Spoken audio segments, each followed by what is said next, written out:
My alarm clock goes off. I hop out of bed and run into my mom's room.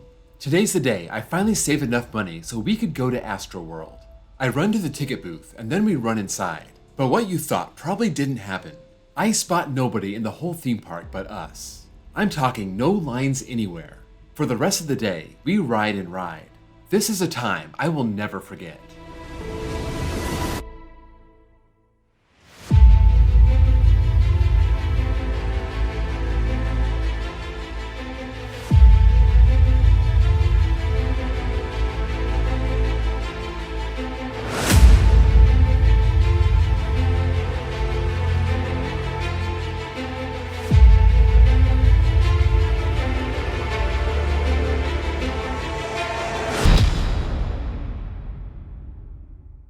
As 1991 came to a close, Astroworld was under new ownership.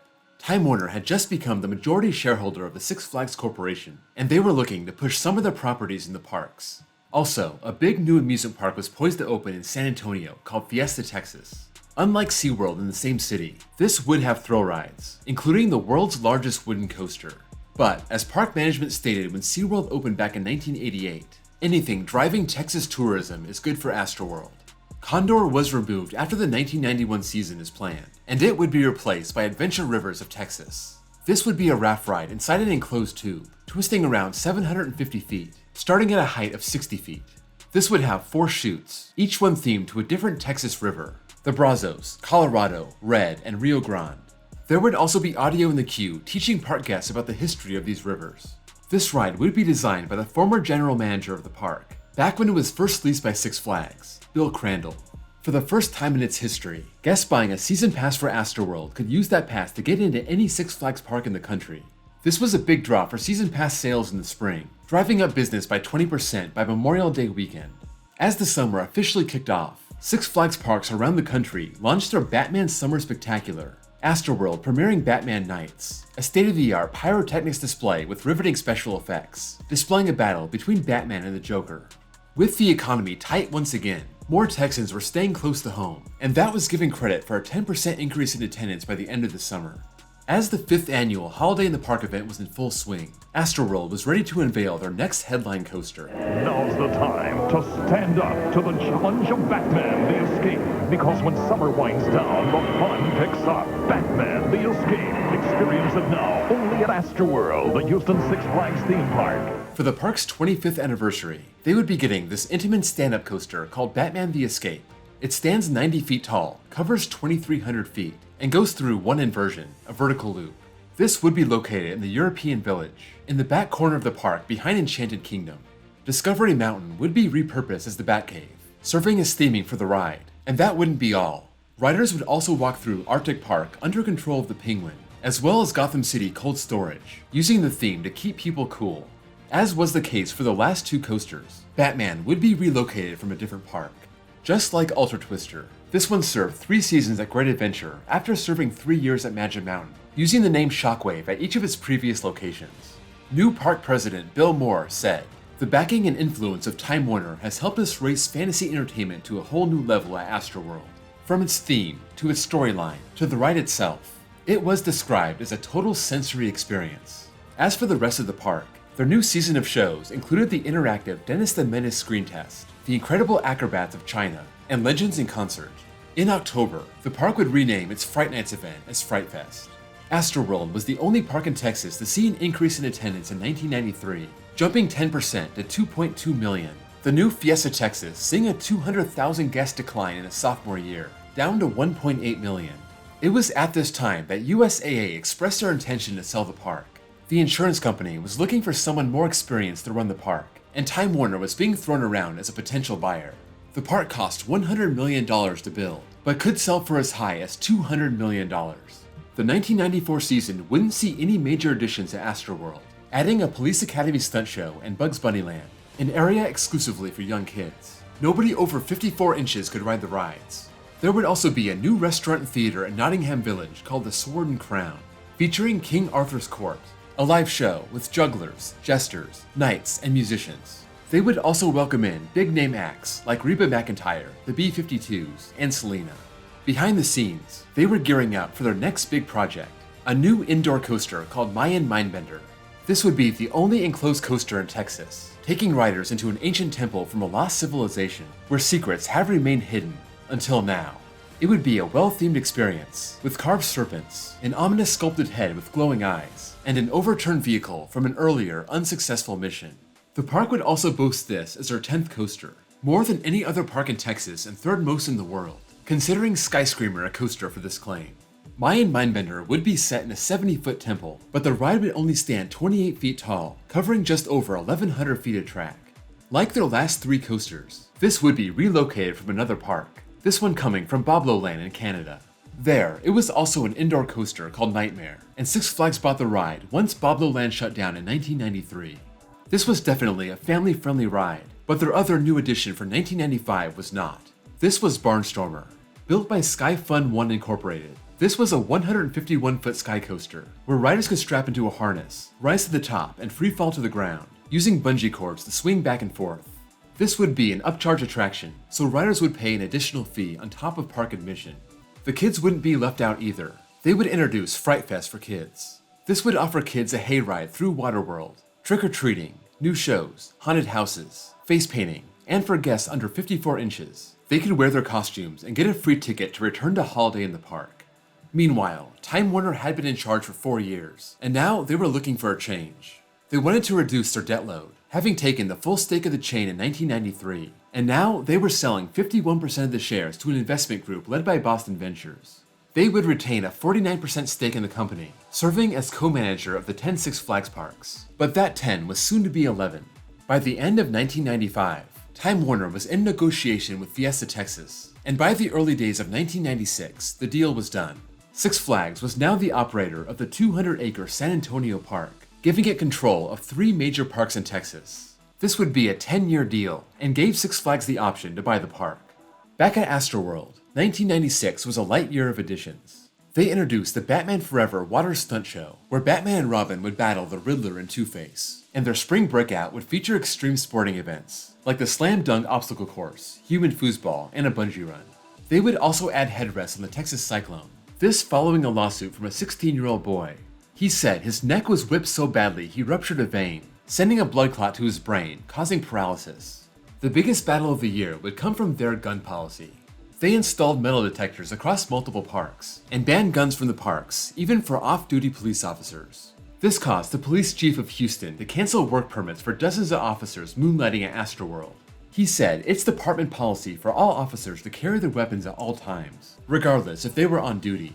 A police group in San Antonio even urges officers to boycott Six Flags over the policy. Under pressure from police departments across the state, and under threat of legal action, Six Flags backed down, exempting off-duty officers from the gun ban. In 1997, the one major park in Texas not owned by Six Flags would break into the coaster scene. SeaWorld would introduce Great White, a B&M inverted coaster, promising to drive some competition from its Texas neighbors. Not to be outdone, Astroworld was unveiling their new monster. This was Dungeon Drop. They had gotten Skyscreamer 14 years prior. That was a first-generation Intamin drop tower. This would be the second generation, standing 230 feet tall and employing a state-of-the-art braking system. Using magnetic induction, the cars would slow down very smoothly, and no moving parts were needed. The cars would be open air, the guests' feet dangling, adding to the feeling of danger. Leading up to the ride, the queue would be themed as a medieval adventure, including chambers representing Merlin's laboratory, the king's armory, and the dungeon, and at that point you would board the ride. This brand new drop tower would be the tallest thrill ride in Texas, and it would overshadow the Skyscreamer, that being dismantled at the end of the year.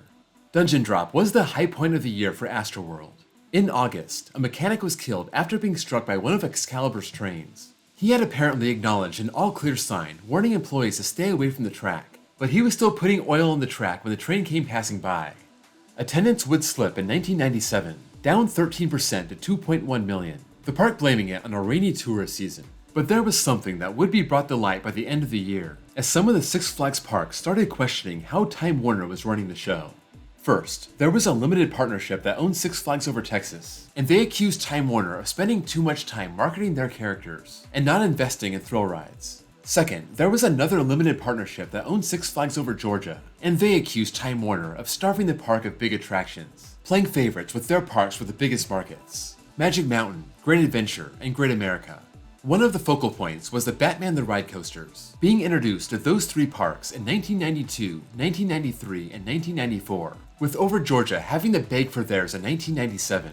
The partnership accusing Six Flags of holding the ride hostage, not giving in until they agreed to a new management contract. Six Flags Over Texas was yet to receive the ride. This also produced a report showing how much Time Warner invested in each park since they took over in 1991. Magic Mountain led the pack with $35 million. Then Great Adventure with $29 million. Great America at $25.5 million. Six Flags Over Mid-America with $19 million. Then the two parks making noise. Over Texas at $17.5 million. And Over Georgia at $14.2 million. At the very bottom, the park that had been receiving hand-me-downs from other parks. It was Astroworld, $13.1 million. Just months after the finger-pointing began, Time Warner would sell Six Flags Theme Parks Incorporated. On April 1st, 1998, the deal was done. The company was now in the hands of Premier Parks, an Oklahoma City-based chain that dates back to 1982. They would pay $1.86 billion and add the Six Flags parks into their existing portfolio.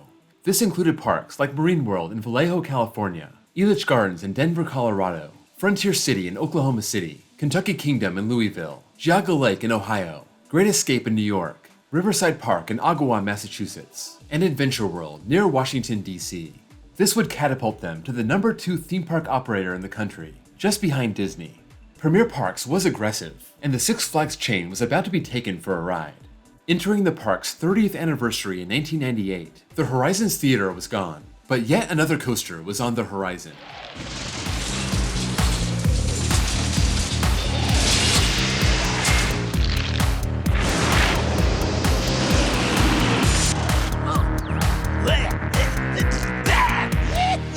Taz's Texas Tornado would be the third Schwarzkopf coaster brought to Astroworld.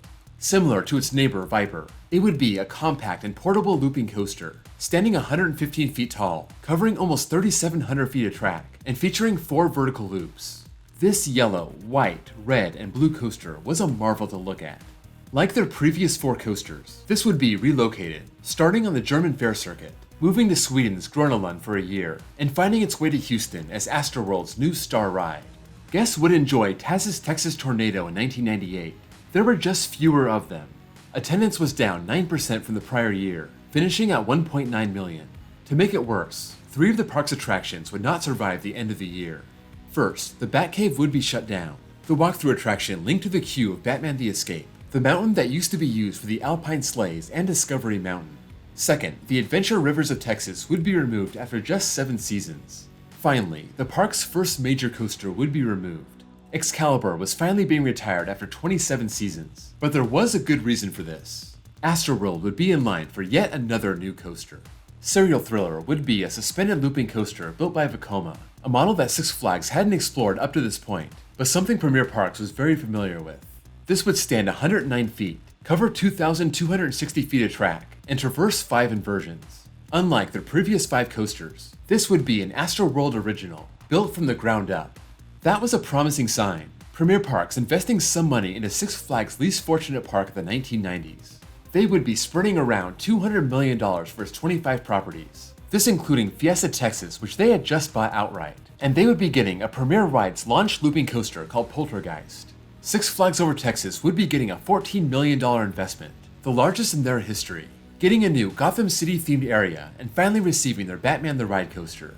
Premier Parks wasn't only building up their parks, they were continuing to expand, this time internationally, buying parks in Europe and Mexico. Waterworld would also benefit from the generosity of Premier Parks, adding a 5-story, 40,000 square foot interactive play structure, this being called Hook's Lagoon. Reportedly priced in the millions, this would have dozens of hands-on activities, and a 1,000-gallon bucket of water would tip over every few minutes. They would also welcome Big Kahuna, a 6-person family raft ride. The year, the century, the millennium was coming to a close, and the park would be parting with one of its landmarks, a park original, the Astroneedle. The observation tower that opened as Skyrama stood 340 feet tall, and it would be dismantled and moved to the newest Premier Parks edition, Six Flags Mexico. Another landmark was on its way out, the whole reason the park was constructed in the first place, the Astrodome. As future Hall of Famer Craig Biggio said, the Astrodome is like an old car. It's dependable, it's reliable, it still gets you to work every day, even though it may make a lot of noise along the way. After 35 seasons, the Houston Astros were saying goodbye to their home, leaving for a state-of-the-art new stadium in downtown Houston 7 miles away. The dome would remain and still host events, but it would no longer host 81 baseball games during the spring and summer, drawing less attention to Astroworld. While the Astroneedle and the Astros were being taken away, Astroworld would gain a new competitor. In 2000, New Orleans introduced Jazzland, a 50-acre park opening with 30 rides. Being so close to Louisiana, Astroworld had drawn so many tourists from the Pelican State over the years, but now they had another strong option to spend their money. 2000 and 2001 were very quiet years for the park. They were part of the chain-wide partnership with Univision to bring Festival Latino to multiple parks. They brought in some big names like Mandy Moore and Destiny's Child, and they introduced Fastlane in 2001. This was a system fashioned in the image of Disney's FastPass, allowing guests to reserve a time to ride some of the park's biggest rides and avoiding the line. Through the 2001 season, attendance remained stagnant at 1.8 million. Just a few years prior, they were almost hitting 2.5 million guests. New coasters added in 1998 and 1999 didn't move the needle. It continued to sink, and that may have driven Premier Parks away from investing more into the park. This was an era where Premier Parks added over 20 coasters to the parks in 1999 and 2000, and continued that spending spree into 2001. All the while, Astroworld seemed to be written out of those plans. To make things worse, Taz's Texas Tornado, renamed just Texas Tornado after its first season, had major problems and could never operate consistently. It got new trains, but they couldn't get them to be operational. The ride would never reopen. Apparently, the humidity of Houston was something the ride couldn't handle, and it would be better off in a more consistent climate like California. It stood dormant for 2 years before its removal at the end of the 2002 season, being shipped off to Six Flags Marine World. Back in 1999, Houston was awarded a new NFL franchise. The Houston Oilers had played in the Astrodome for 29 seasons, but in 1997 they moved to Tennessee. The new franchise would be called the Texans, joining the league in 2002, and they would build a brand new top-notch stadium. The only question was, where? The Astros just built one downtown, but the Texans settled on a plot of land right next to the Astrodome. This $352 million palace named Reliant Stadium. On game days, the Texans would be using Astroworld's normal parking lot, so on the 4 dates when the park was open and there was an NFL game, park guests would need to park farther away.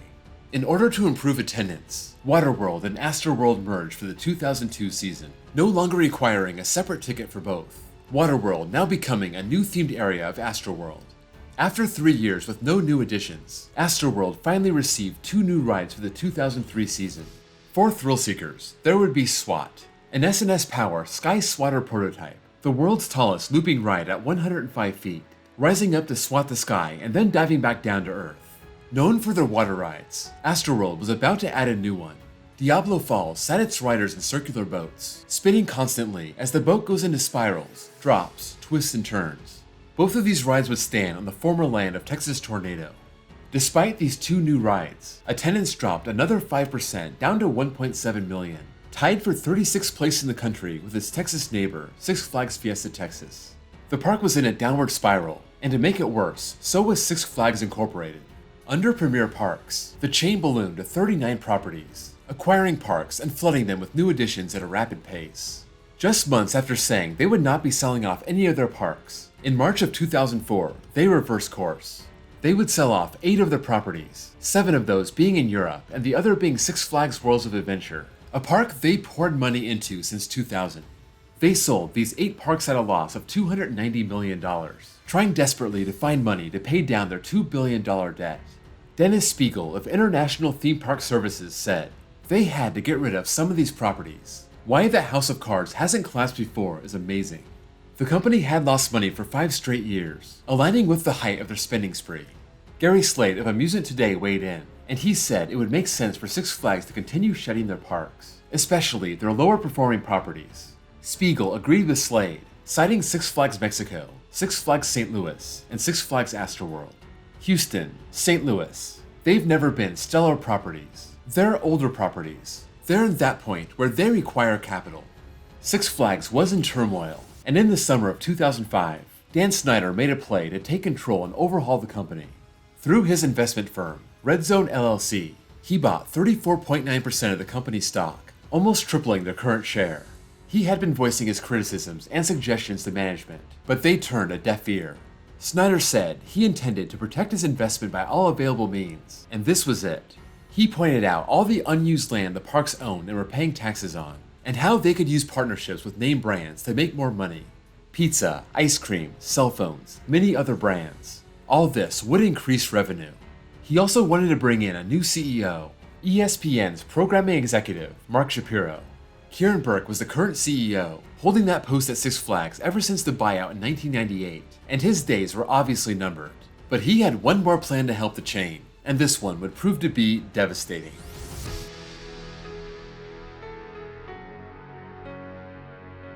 Turn out the lights, the party's over. 37 years of Houston history have come to a close. Same time I want to cry. I'm going to miss it. After all the teasing from above, it's finally time for the last ride. And that's the end. We're live at Astroworld. I'm Jeremy Diesel, 11 News. After 37 years, this was the end of the road. Between Six Flags' financial turmoil, declining attendance at the park, and a dispute over parking rights with the Houston Texans and the Houston Livestock Show and Rodeo, Six Flags decided this was the time to close the park. Doing this instead of putting forth the investment to upgrade the park and add new rides. Leading up to this announcement, Six Flags had sued the Harris County Sports and Convention Corporation, accusing them of failing to honor their contract, allowing them to extend their parking rights at Reliant Stadium. This agreement was in place for decades, predating Reliant Stadium when they would park in the Astrodome lot. This expired in August 2005, and Six Flags claimed they had the option to extend it 30 years. Harris County said this option was not in the contract. They were willing to lease parking space to Astroworld, but wanted to move the guests to a different lot during football games and when the rodeo was in town. Less than a week before the announcement was made, talks fell apart, and Six Flags said this was a factor in closing the park. However, a much bigger factor was real estate prices. They had shot up in Houston in recent years, and Kieran Burke thought the best thing for the company and the best way to enhance shareholder value was to cash in. We had a great run with Astroworld, and have been proud to serve as a family entertainment venue in the community for so many years. The site has great potential for economic development. This site spanned 109 acres, and some experts said it could sell for between $95 and $145 million, anywhere between $600,000 to $1 million an acre. Kieran Burke thought he could get as much as $150 million for the land. There was one sobering voice in the wind, Arlington-based real estate broker Tom Brownell, the man who sold Six Flags excess real estate in several areas nationwide back in the 90s. He said it may be hard to sell the land. I think it would be challenging, depending upon what kind of development is proposed. After 25 years in the business, I'm just really skeptical that you can just put up a for sale sign on something like that, in that part of Houston, and earn top dollar for stockholders. 119 permanent jobs would be lost, but many of the full-time workers would be offered positions at other parks in the chain.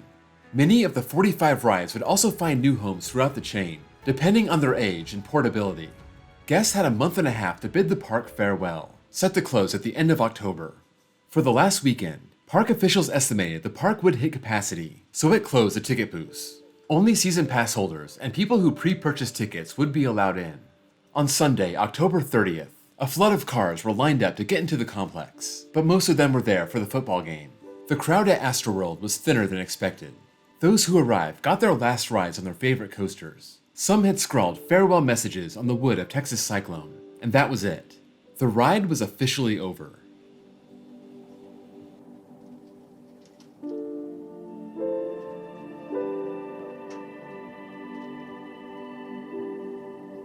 There is going to be a generation that is not going to be able to experience everything I did when I was young. They are going to miss out on a lot of memories. It's sad. Our childhood was here.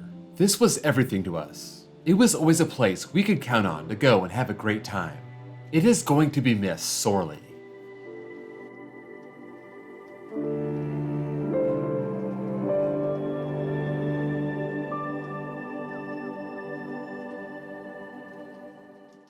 Dan Snyder and Red Zone LLC gained control of the board a month later, and by mid-December, Kieran Burke was removed as CEO. Mark Shapiro would take his place. Six Flags would continue to sell off its smaller properties while trying to find a buyer for the Astroworld land.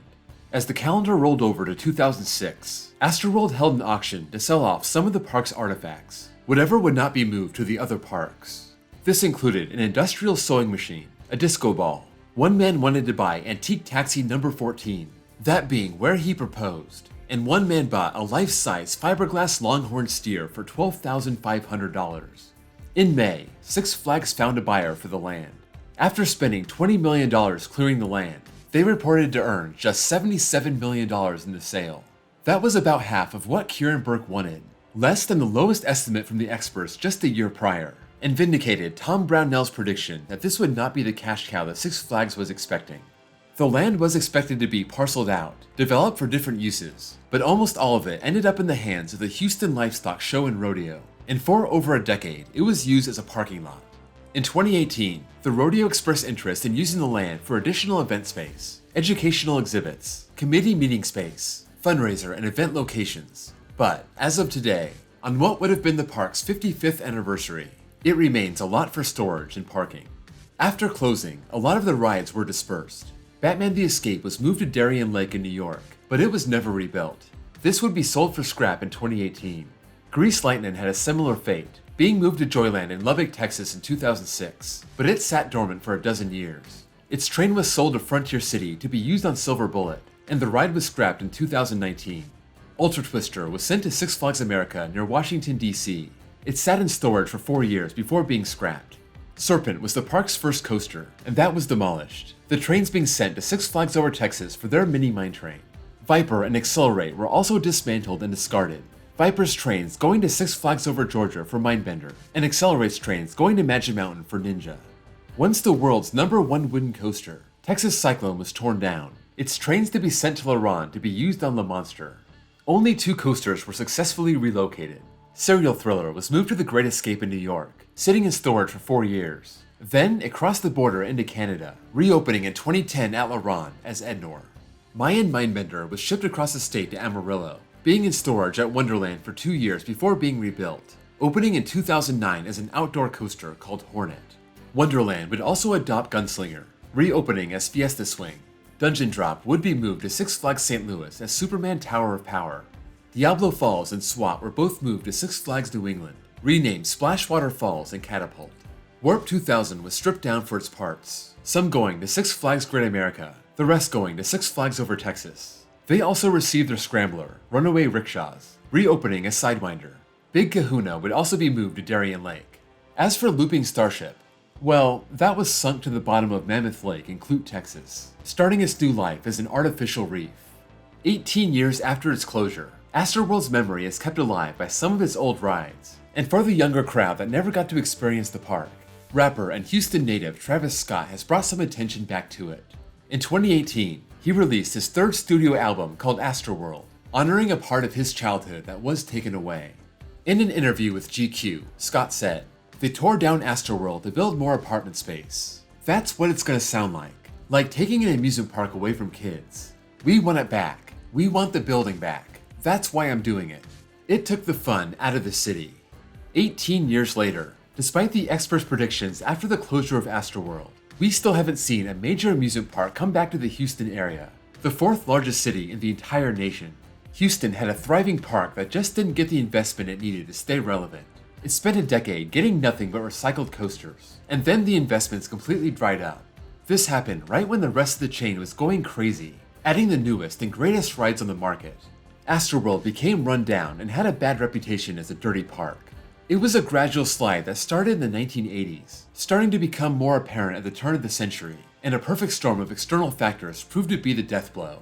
Chaos from the top, stonewalled by Reliant Stadium, and the drop in attendance they couldn't seem to rectify. Astroworld's last day of operation was my 18th birthday, and I never got to visit the park. Through immersing myself in this documentary and doing months of research, I feel like I got a good sense of the park, from Judge Roy Hoffein's thriving jewel of his Astro domain, all the way until its final day in 2005. I thank you all for taking this journey with me, and special thanks to everyone who took the time to film the park while they still could. Six Flags Houston, Kenny Ryman, John Y. Chen, Ron Smith, everybody else. Thank you so much for making this documentary possible. If you know anyone who would be interested in this documentary, I would appreciate if you shared this with them. This was a massive project and I appreciate all the support I could get. And if you enjoyed this walk through history, please drop a like. If you have any memories of Astroworld, good or bad, please leave them in the comments below. Thank you all once again for watching, and I'll see you all next time for the history of great adventure in 2024.